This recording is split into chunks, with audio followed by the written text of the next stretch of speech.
So we were ending here in verses 17 and 18 last week, looking at the book of Hebrews chapter 11. We're in Hebrews chapter 11. And we're talking about Abraham. And really, this section here is focusing on how those who are faithful look to the future, like to the future of the beginning of our Bible class. We look to the future, and that there is power in keeping your eye on the prize, on the goal. And so Abraham, he has this terrible task of having to go and take his son and to sacrifice him. And it talks about how in verse 19 he concluded that God was able to raise him up, that he was able to, as far as we know, there's no resurrection that happens before Abraham's time. He has no story about someone being raised from the dead, but he just thinks through all the evidence and says, God says this boy is going to become a great nation, but he doesn't have a son yet. And so if God tells me to slay him, the only logical, and it just kind of blows my mind to think about, the only logical conclusion is after I kill him, God will raise him back up from the dead. And so when he raises that knife, he's not thinking about slaying his son. He's thinking about the resurrection of his son. And I think that's the only way that he was able to even raise the knife up. And he says in verse 19, from which he also received him in a figurative sense. And so that word figurative is the word for parable. He says it's like he received him from the dead, because in Abraham's heart, he was as good as dead. He intended to go through with it. And then also, it makes Isaac sort of a parable or a type of Christ, that just as Abraham was to slay his son, God did, in fact, slay his own son. But God and Jesus knew that they could do that because they knew what Abraham figured out. God was able to raise him from the dead. Likewise, by faith, verse 20, Isaac blessed Jacob and Esau concerning the things that are to come. Right? What is Isaac's focus on? Isaac is dying. But he needs his sons to continue to be righteous. He needs his sons to continue the mission and to receive the promises. And so he looks to the future. Right? He blesses them about the things to come. And that's how he was able to stay faithful. Jacob, in verse 21, by faith Jacob, when he was dying, blessed each of the sons of Joseph and worshipped, leaning on the top of his staff. And so he is on his deathbed. How does he spend his last moments? Faithfully worshiping God, and he says he blessed each of his sons. And so again, they are looking. He is dying. He's not for this world anymore, but he's getting them to look to the future. Verse 22: by faith Joseph, when he was dying, all these people are dying, made mention of the departure of the children of Israel and gave instructions concerning his bones. And as we said in the sermon this morning, they were very superstitious about what you did with their bodies after death. So he wanted his bones to be buried in the right place. And he knew that they would leave Egypt shortly after he died. And so he gave them instructions about that. He's looking to the future and he's looking to his afterlife. And so he's able to be faithful and encouraging them to do the same thing and to be faithful. And so faith looks to the future. And that's in verse 1 of chapter 11. We talked about, faith is the substance of things hope for, the evidence of things that are not seen. And faith is not a blind leap in the dark. Faith is looking at all the evidence. Faith is asking all the hard questions. Faith is having doubts and not just being content to have doubts, but to find the answers to your doubts. It's okay to have doubts. It's not okay to just sit on them. You got to do something about those doubts. Figure out the answers. And so all of these, every time it says by faith Abraham, by faith Isaac, by faith Jacob and Joseph, they looked at all the evidence. They asked the hard questions. This is the conclusion they came to. If I'm going to stay faithful to God, how was Joseph able to resist Potiphar's wife? He wasn't just in that moment with Potiphar's wife. He had his eye on the prize. There's something greater and better than here. How was he able to keep on being faithful in those years in prison? He kept his eyes on the future. He looked to Joseph is a great example of someone who never lost sight of what could be lost if you get too caught up in this moment and don't forget there's something bigger and better coming. Faith, or any comments on that section right there? Yes, sir. I was just thinking about this morning when you were preaching. We're tested. We're tempted. Sure. And that the minute we're tempted, we need to realize God is there if we turn to Him. That's right. And that we need to do that.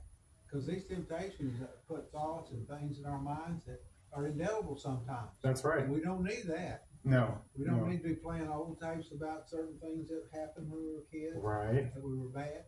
This section here is showing us how these people kept their minds focused. That's right. You know, even though that Abraham says he could raise him from death, he didn't do that. Right. But he thought that. He figured it out. That God's capable. Yes. We have faith in God in everything. Mm-hmm. That's right. What that's really pointing to. I think so. And yeah, that's in time of temptation. That's the promise that we're given. You know, Yeah. Hebrews chapter 4 at the end, he says, in time of need, turn to the throne of grace and mercy. And James chapter 4, he says, resist the devil, and he will flee from you.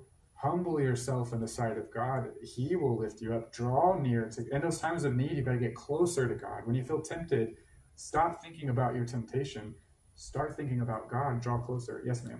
I recently heard someone say they were talking about various scenarios and things like that, and they made the comment, instead of asking, is this sinful, you ask, is it pleasing to God? Yeah. And you think about that. Of course, if it's pleasing to God, it's not going to be sinful, but that goes above and beyond just whether or not you're sinful. And these people here in chapter 11 exemplify that. Yes. They didn't just not sin. Mm-hmm. They were looking to see, is what I'm doing pleasing to God? Mm-hmm. I think Above and beyond, just not sinning. Right. Yeah. That's some people are content to toe the line of sin. They just try to get as close to sin as they can without sinning. And we saw it in chapter 3. That's a recipe for disaster. And I like the way you said that. It was not to ask, is this sinful, but to ask, is it pleasing to God? Another way I've heard that, one of my favorite phrases is not to ask what's wrong with it, but to ask what's right with it. And when you ask what's wrong with it, what you're asking is, how close to sin can I get? When you ask what's right with it, or is it pleasing to God, you're saying, I want to get as far from sin as I can, and I just want to do things that I'm certain are wise and right. And so that's a really good thought. Yes, ma'am. I can't remember where it is. Doesn't also Scripture say if we let sin become full grown? Yes. That, James 1. Is it James? James 1, yeah. We don't want it to come. We may sin, and again, like Steve said, right then is when you ask, don't let it become full grown, and then it gets out of hand with you. Nip it in the bud as quick as you can. Right. Yeah. And so this is one way that we do that. We don't focus on temptations. We focus on what are we promised, what are we getting to, what's coming, that God has offered us. Yes.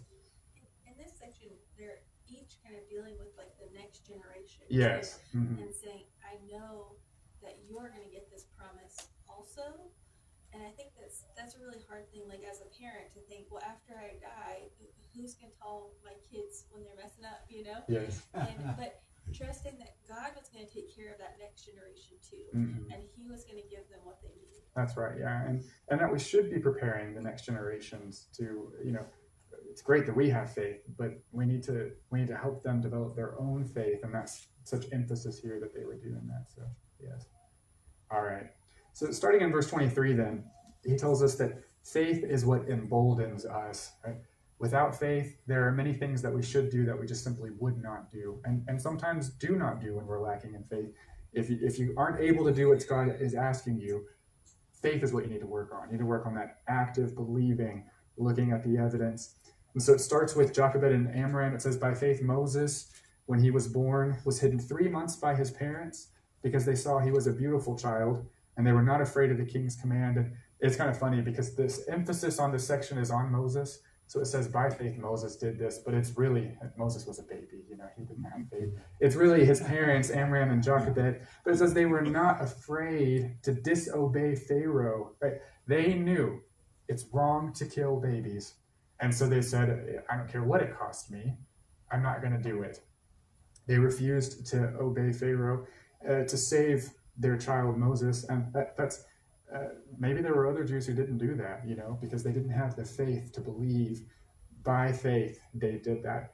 Verse 24, by faith, Moses, when he became of age, now we are talking about Moses, refused to be called the son of Pharaoh's daughter, choosing rather to suffer affliction with the people of God than to enjoy the passing pleasures of sin. And the Bible doesn't get into this a lot in the Old Testament, but there's this idea that there was a different life for Moses if you wanted it. That he could have just been, Egyptian royalty and completely forgotten about the Hebrews if he had chosen that. In fact, you can find ancient documents, and you can't say for certain that they're true, but they describe Moses' life before he was 40 years old, when he was in Pharaoh's household, and that he was given the best of educations, which seems very likely, that he was a leader in Pharaoh's army, which is a possibility. Pharaoh's sons often were, and that he had this whole life that would have been cushy and full of whatever kind of sinful things that you might desire. When you're Pharaoh or Pharaoh's son, you get what you want. And so he says that was an option for Moses, but he refused it. He would rather suffer affliction with the people of God than enjoy the passing pleasures of sins. Right? Those things were not available to Moses anymore once he rejected all of it. And instead, Moses suffered as one of God's people, just like God's people did. Moses often suffered at the hands of God's people as well. He had a particularly challenging leadership role. He suffered for what he did for God. But here's the reason, verse 26. He esteemed the reproach of Christ greater riches than the treasures in Egypt, for he looked to the reward. Right? And so kind of back to that same idea of the previous section, he never took his eyes off of what God had promised, what was coming to him. Not necessarily even in this life, but eventually he sinned and he was denied access to the promised land. I'm sure he looked to that before then, but he had to have something more to look to afterwards to keep being faithful. He knew there was an afterlife that was worth it. And it's kind of interesting because it said he esteemed the reproach of Christ. And you could take that one of two ways, and I'm not really sure which way is the most accurate.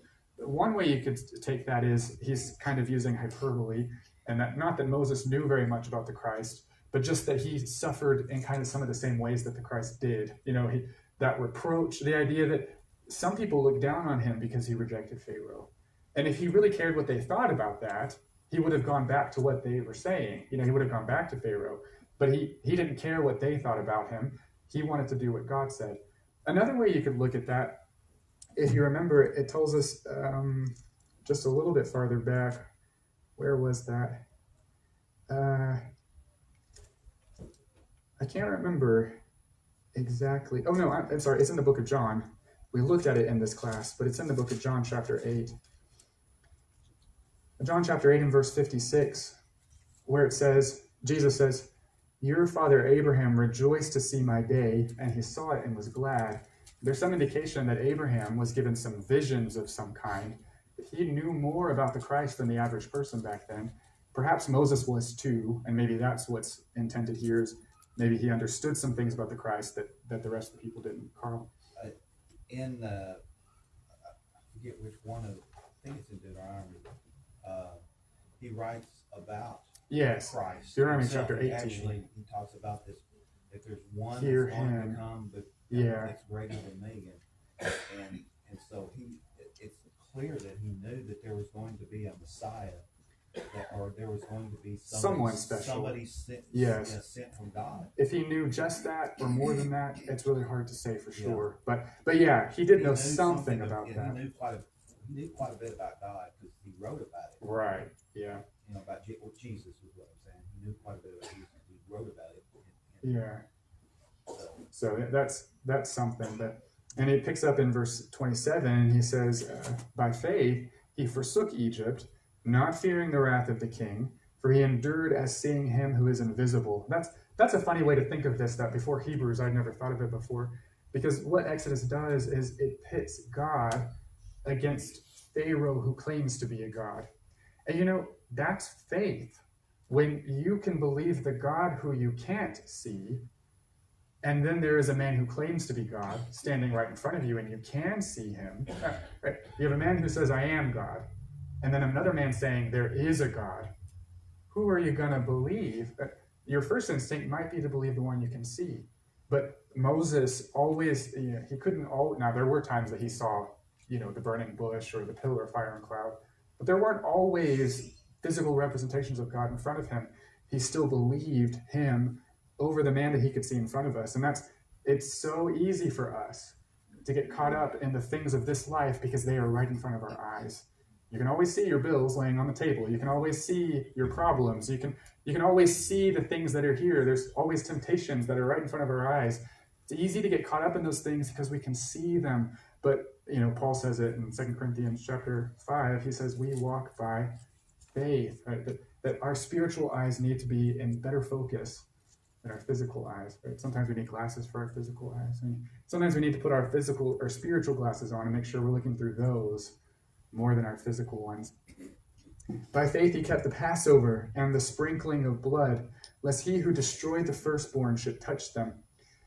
By faith they passed through the Red Sea as by dry land, whereas the Egyptians, attempting to do so, were drowned. And so he was emboldened to face Pharaoh's wrath. He was emboldened to purify the people and obey. He was emboldened. I can't imagine seeing those walls of water and thinking, you want me to walk through what? Like, what if they do fall back down on me? But he and the people were emboldened to cross the Red Sea. Terrifying thing. I imagine, you think about leaders, the book of Hebrews pits Jesus, the high priest, against the high priest in Jerusalem. The high priest you can't see, the high priest you can see. And that's who he's writing to, those people who can see that high priest. I imagine it was pretty scary. It talks about the reproach of Christ. Lots of Jews would told you you're an idiot if you follow Jesus and the high priest. And if you care what they think about you, you're just going to go back to what they say. It says you can't care what they think about you. It doesn't matter that you can see him. You've got to believe the one you can't see because of all that he offers you, because it's right. And so, verse 30, faith is the victory. I love that song. Any comments on what we've looked at before we move into verse 30? Yes. When we were doing our Old Testament class, it kept striking me that every time Moses is afraid to move forward for God, he's not afraid of Pharaoh. Like, of all the excuses and all the how are you going to help me through this? It's never about Pharaoh or the Egyptian army or their chariots. It's always about, are the people going to follow me? Are they going to believe me? Are you going to be with me? He's never worried about Pharaoh. And I think Amram and Jochebed were not worried about Pharaoh either. And that just, he's the scary one, you would think. But not to Moses. Not to Moses' perspective. That's an interesting point. She said, he wasn't ever scared. When you look at his excuses, Moses, for why he didn't want to do what God said, it was never about Pharaoh. It was always about the people. And I think that's an interesting point, because for leaders in general, and I think, for elders and people today, sometimes the greatest fear is not about what's out there. It's not about sin or evil out there. It's about what people will think in here. And that sometimes we can care too much about what people think under our leadership, so that it makes it where we can't really lead them, because that's the greatest failures of leaders in the Bible were often, you think like Saul, what did he say every time that he messed up?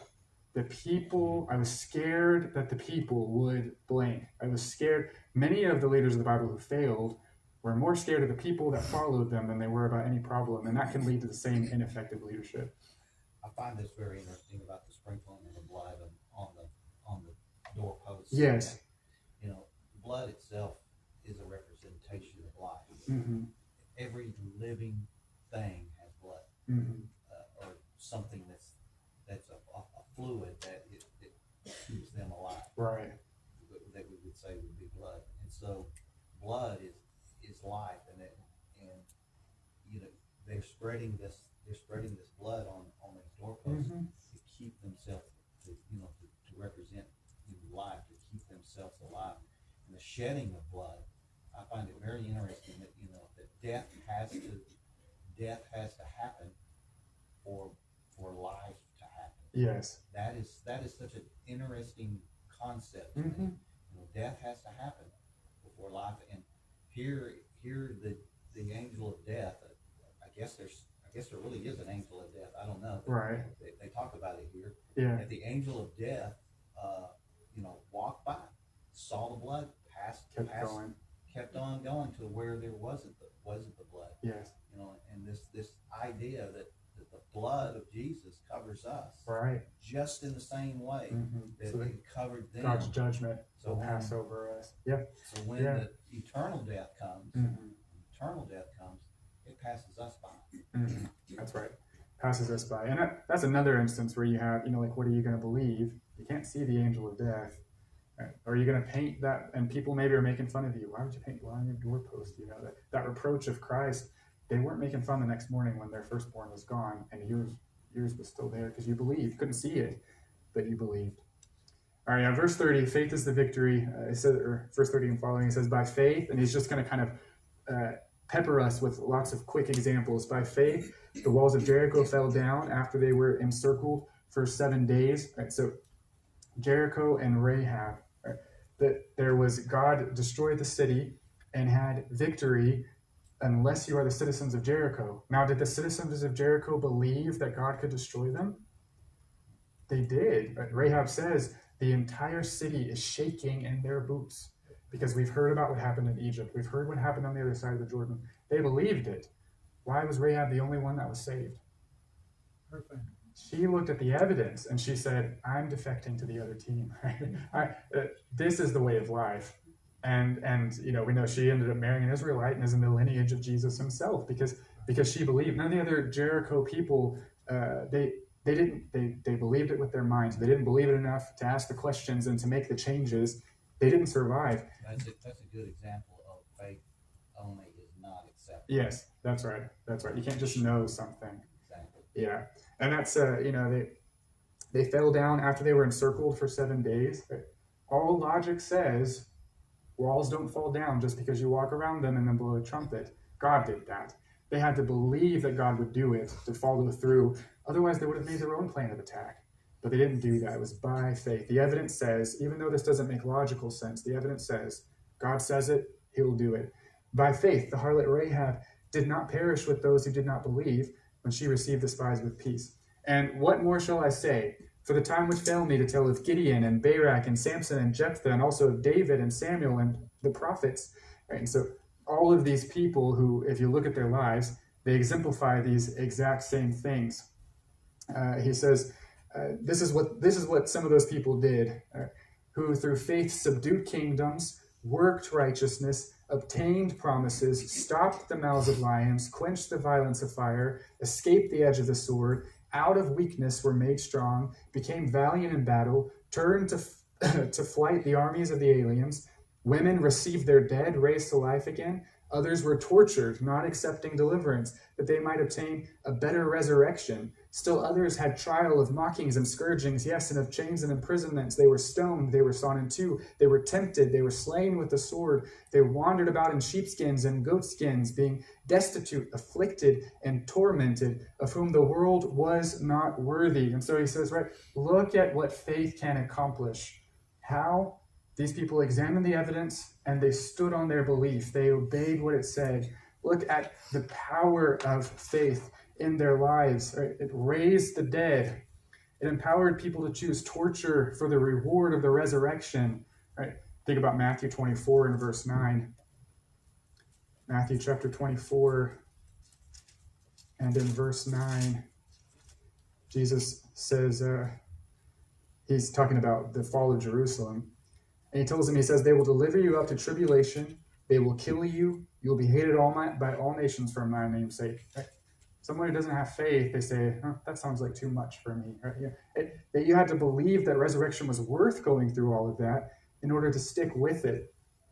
He said in verse 10, he said, many will be offended. They'll betray one another. They'll hate one another. There'll be false prophets. But verse 13, he who endures to the end shall be saved. Believe and make it to the end. It empowered all of these sufferings that the people with it. But he says in verse 30, he says, these are the truly worthy ones, right? The world was not worthy. They'd killed them. They were not worthy. Yes. I'm just going to say that, this book here is exhorting these people to their faith. Yes. And that's what we should do. Mm-hmm. We see people doing things they're doing right. Yeah. We're not going to get it by pointing out all these people's faults. Right. And they had faults. They did have faults. Plenty of faults. But this book here is a book of exhorting. Look for people's best. That should be us. Yes, that's right. Look for people's best. That's right. And so, right, now you notice what they went through, right? Sawn in two. Somebody was sawn in two. Now, secular history says that was Isaiah. Can't say for sure who it was. Somebody was sawn in two, right? They went through terrible things. And a major point of this chapter is this. There is a danger, and I think this is especially relevant for Americans. There is a danger in believing that we deserve a life of comfort and ease, a certain kind of home, a certain lifestyle. If we're blessed with that, that's nice, and most of us are. It's nice if God blesses us with that. But there is a danger in believing we deserve that inherently, because These people did not have it. Remember what it said about Abraham back in verses 13 and following, right? It says that they wandered the earth. They called themselves strangers and pilgrims. They had nice homes where Abraham came from, but he lived in tents the rest of his life because God told him to. Right? There is a danger in believing that we deserve a certain lifestyle just because we were born in a certain country or because that's what we're used to. If God calls for us, if our circumstances change and we face these kinds of things and we think to ourselves, I don't deserve this, I deserve something better, our faith is in the wrong place and we're going to end up going back to whatever gets us the lifestyle we think we deserve. When we recognize that these things could happen, but we choose to be faithful anyway, to look at the evidence and say, I can go through being sawn in two because it's going to be worth it on the other side, that's how we can be faithful. And Jesus says that the truly faithful will suffer some kind of sufferings or persecutions at times. Jesus says in John chapter 15 and verse 20, they persecuted me, they will persecute you. We can expect a guarantee. And we either say, this is too much for me, or we face them with gladness and joy. Remember the apostles in Acts chapter 5 and verse 41? In Acts chapter 5 and verse 41, after they were beaten and told, don't do this again, put in prison, it says they left rejoicing to be counted worthy. And that's the word that's used here. These are the worthy ones. They were counted worthy to suffer for the name of Christ.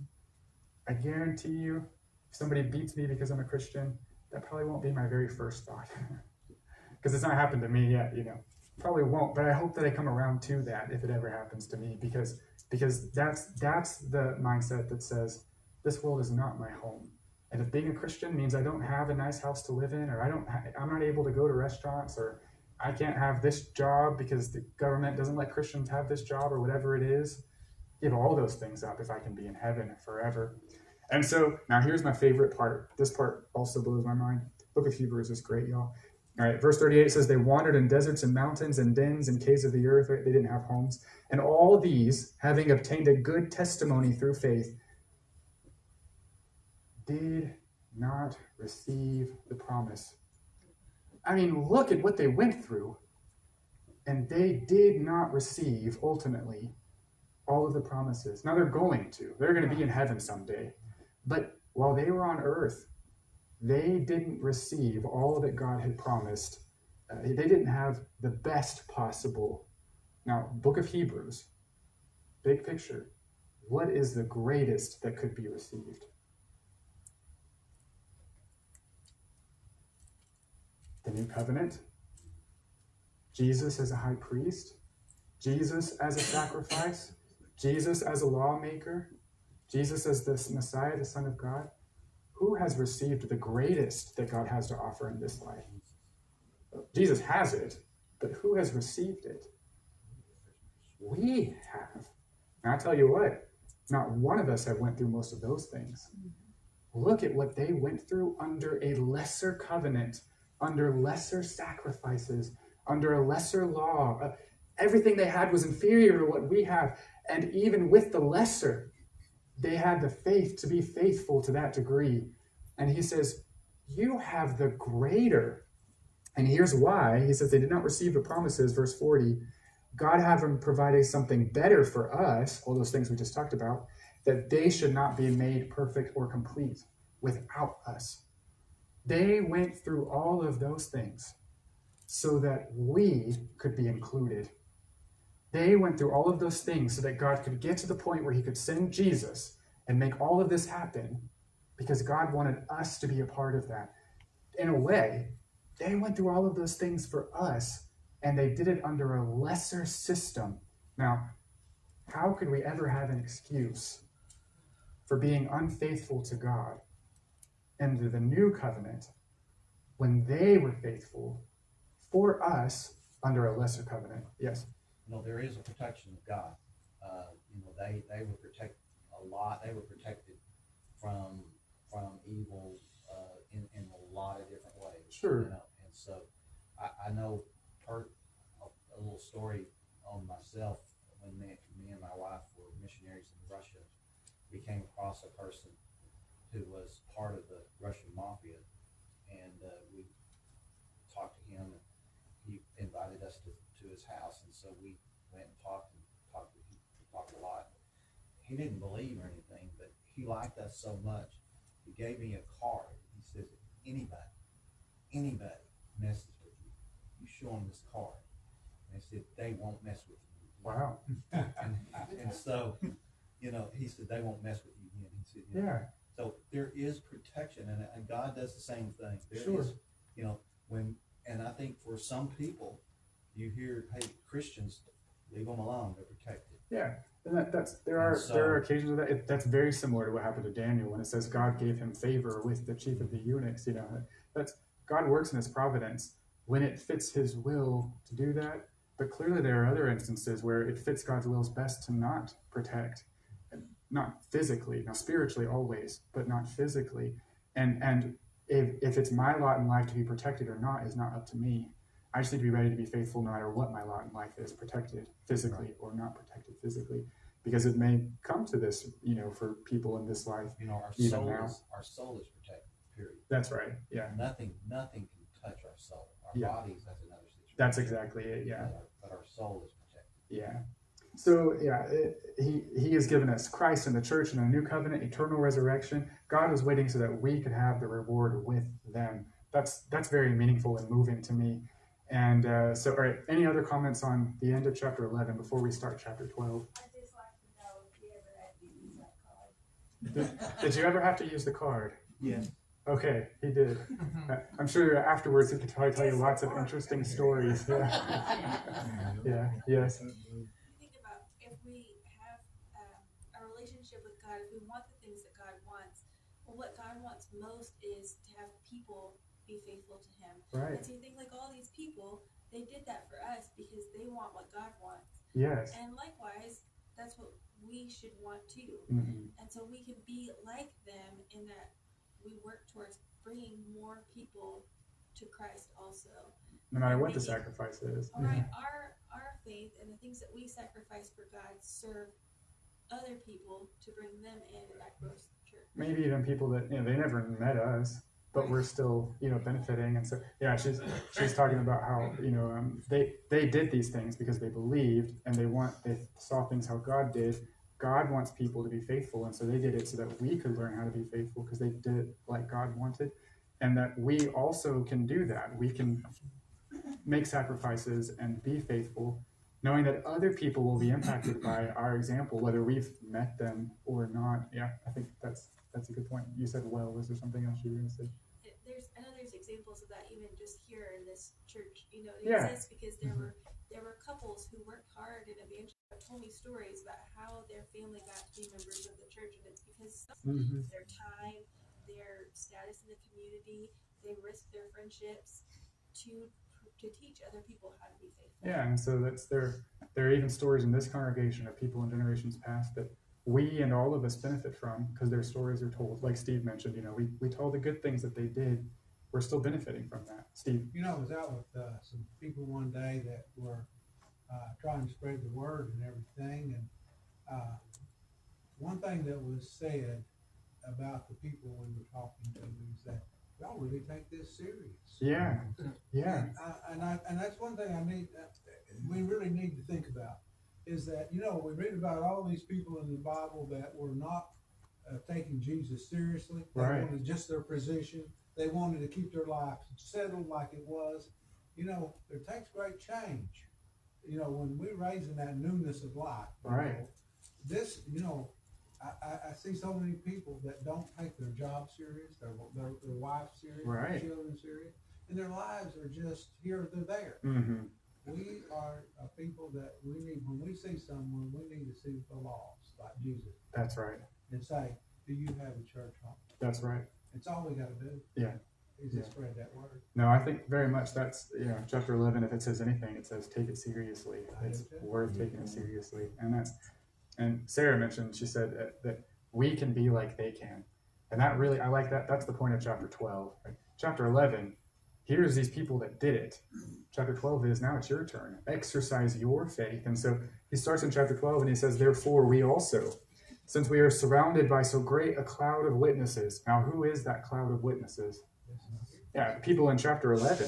And he says, it's like we're running a marathon. He's going to get to that at the end of the verse.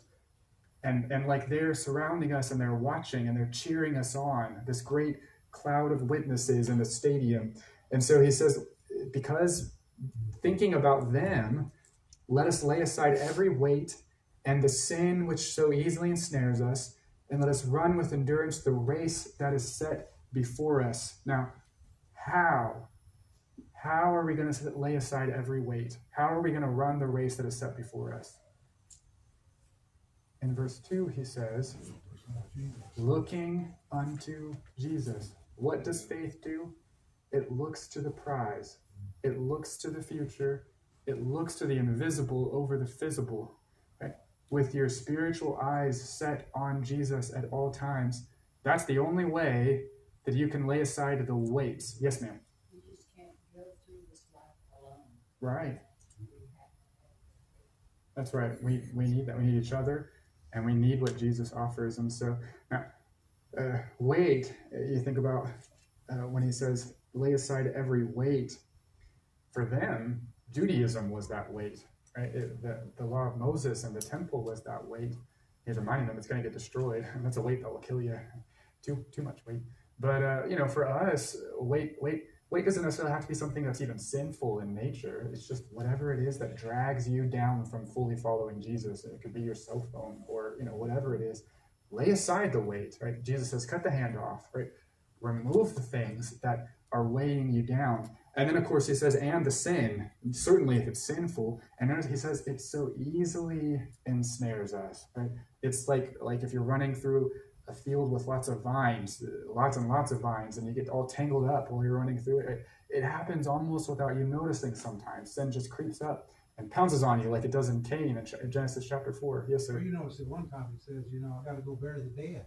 I can't Yes. serve you because I got to take care of this. I got to go take care of that. That's what we do a lot of times. Yeah. We got so much ensnaring us to take care of, we don't have time to do his will. That's right. That's We right. didn't set our priorities in the right place. Mm-hmm. We let other priorities we think is more important than what God says is Right. Oftentimes we're doing what's urgent and not what's important. Yeah. And so there is a difference. When Jerusalem when they came to Jerusalem to destroy the temple, Romans did, drop what you have. Yeah, that's right. Every weight and run. Drop it and get. Run that race. Your life will be gone. That's right. That's right. Miss Sherry. I was just gonna say, the opportunities that are set before us each and every day are numerous. And whether we take advantage of those or not, is up to us. That's right. But one of the things, I remember back when Steve and I first came to Graceland, I'll never forget it. We sat right here on the pew that Althea's on right down at the end. And people were friendly when we came in, but we sat down and not very many people said anything to us initially.